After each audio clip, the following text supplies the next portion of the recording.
Pernah kepikiran nggak, Vih, pas Anda pakai aplikasi keuangan, mau itu buat bayar, transfer, atau investasi, sebenarnya di balik layar itu ada mesin super canggih yang lagi kerja. Nah, kali ini kita bakal coba bongkar kap mesinnya. Kita intip yuk, apa sih yang sebenarnya bikin semua urusan finansial kita jadi secanggih sekarang? Pertanyaannya kan gini, kok bisa ya ponsel di genggaman kita itu dalam sekejap mata bisa langsung setujuin transaksi, ngasih saran investasi, atau bahkan tahu-tahu ngasih peringatan ada penipuan? Ajaib kan? Jawabannya ada di sebuah mesin super kuat yang kerja nonstop di belakang layar.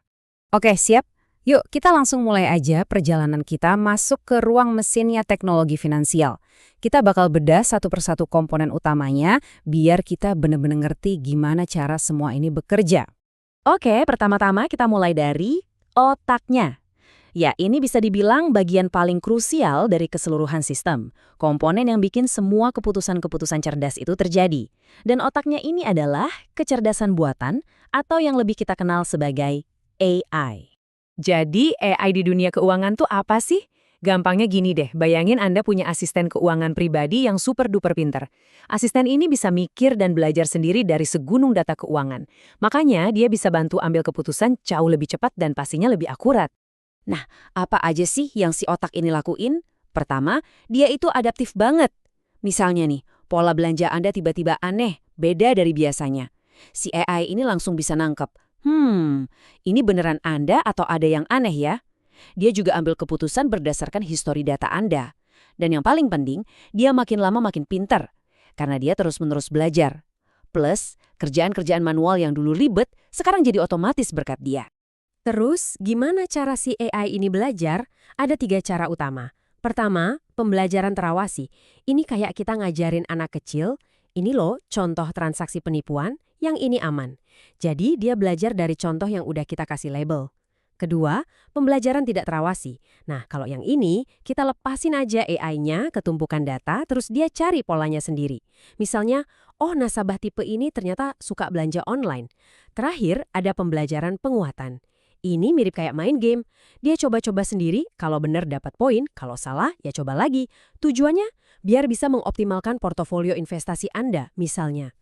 Tentu saja, otak secanggih apapun butuh bensin buat jalan kan? Nah, di dunia fintech, bensinnya AI itu ya data. Dan ini bukan data biasa loh, kita ngomongin soal big data.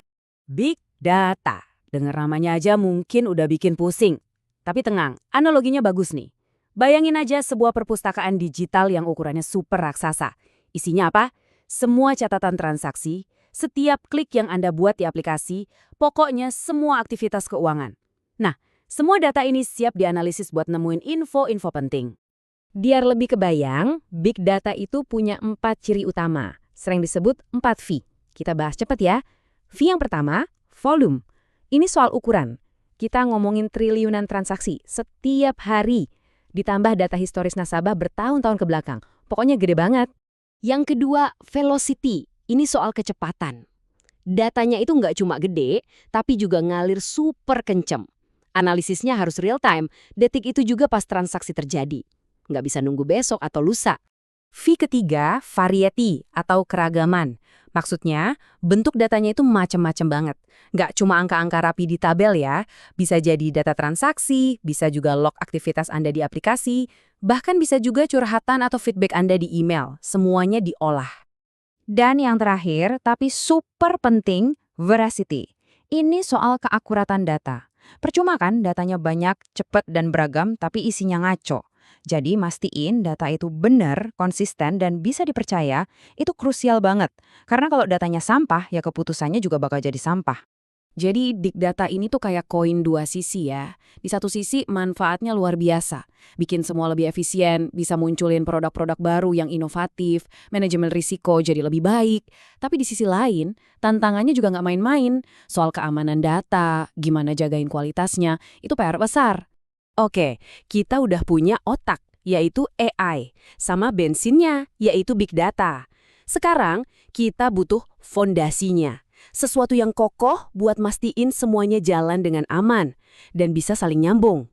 Nah, salah satu fondasinya itu blockchain. Mungkin kedengarannya ribet ya. Tapi coba bayangin gini deh. Ada satu buku kas digital. Tapi bukannya disimpan di satu brankas, salinan buku ini disebar ke ribuan komputer.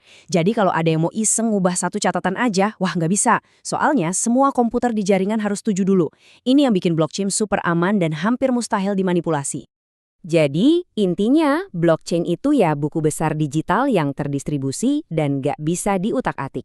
Contoh paling gampangnya, teknologi di belakang Bitcoin. Buat dunia keuangan, ini dampaknya gede banget. Keamanan dan transparansi jadi meningkat drastis. Risiko penipuan jadi jauh lebih kecil. Fondasi berikutnya namanya API. Anggap aja ini jembatan digital. API inilah yang bikin misalnya aplikasi bank Anda bisa ngobrol sama aplikasi pembayaran atau aplikasi investasi.